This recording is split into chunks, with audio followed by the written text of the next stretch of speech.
My name is M.S. Prasad Bhatt. I am Chairman and Managing Director of India Trade Center, a public-private partnership framed under Foreign Trade Policy Decision of Government of India, set up by Federation of Indian Exporters Organization, supported by Ministry of Commerce and Industry and Ministry of External Affairs.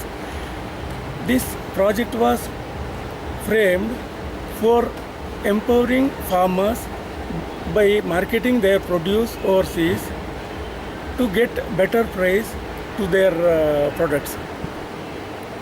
In 2005, the the outline for the project was made. In 2007, it was published that they are going to open the project, and 2007 or 2008 the market was opened. The trade center was opened in Romania and in Sharjah. Initially, the plan was the government will support this project for 3 years. They had sanctioned for 3 years the marketing, the expenses of the center. First year they had released the payment, and Mrs. Tinu Joshi IAS was the Secretary General of FIO, and she ran the show for 1 year. And 2008, Mr. G.P. Padhyaya IAS came to that post. By the time I joined as a shareholder in the project, they made me a director in 2008 end, and 2009-10 I assumed charge as chairman and managing director. The project had as per reports available in UAE as well as from Romania, they had made good business. And Tinu Joshi, who was transferred from the project, was arrested in Madhya Pradesh later with wealth worth more than 360 crores to 400 crores. And nobody asked her where she earned all this or what is the source of income. It was reported there is a lot of foreign exchange also involved.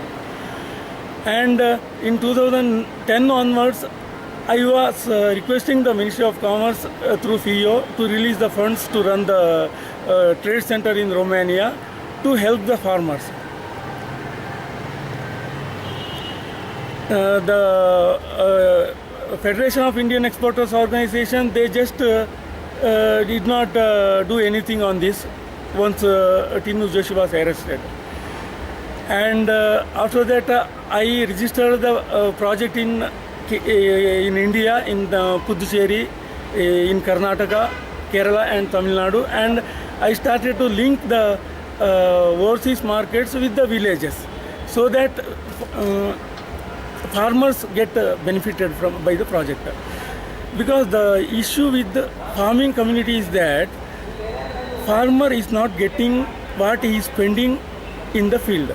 That is, if a farmer invests say 10,000 rupees, when he cultivates the crop and finally goes to market, the income may be 7,000 or sometimes even 5,000. If the crop is lost, he may be losing everything also. To overcome this, I just studied how the corporate sector is doing agriculture, because I was involved in corporate agriculture, and I was fully aware that corporate has the power to fix the price, which small farmer is not having. And corporate has a financial support from banks, and they have salary, they have insurance such as crop, credit, cargo. These facilities are not available to the farmer. To overcome this, we planned to revive the activities, but due to non-release of funds from the Ministry of Commerce, our plans are still hanging. Now, I request the press and media to inform the farmer about the availability of these funds, because farming is the main activity which gives us food. And approximately 70% of Indian population is dependent on farming. And as per the reports available, only 13% of the GDP is allocated to the farming, and this is a serious imbalance, because 70% of the population is dependent on 13% of the income generated. So there is a farm suicide. To overcome this, we have to immediately revive this project and ensure that the price reaches, everything becomes transparent. Because the main issue is connected to this project is transparency. Middlemen take at a very lower price in villages, and for example cashew we bought at 200 rupees in Kerala and sold at 1000 rupees in Europe. So there is almost 5 times enhancement in value, but the village gets only 200 rupees. We humbly request concerned authorities consisting of Ministry of Commerce and Industry, Ministry of External Affairs, the Federation of Indian Export Organizations, and all Government of India, including Prime Minister, to look into the issue, because the project, it is not audited from last nearly 7-8 years. Almost it is nearing a decade, and public money spent, the taxes paid by the people are invested and spent. Our investment is contributed, but no returns and no auditing. This is the pathetic condition, and this is affecting the poor farmer who is giving us food.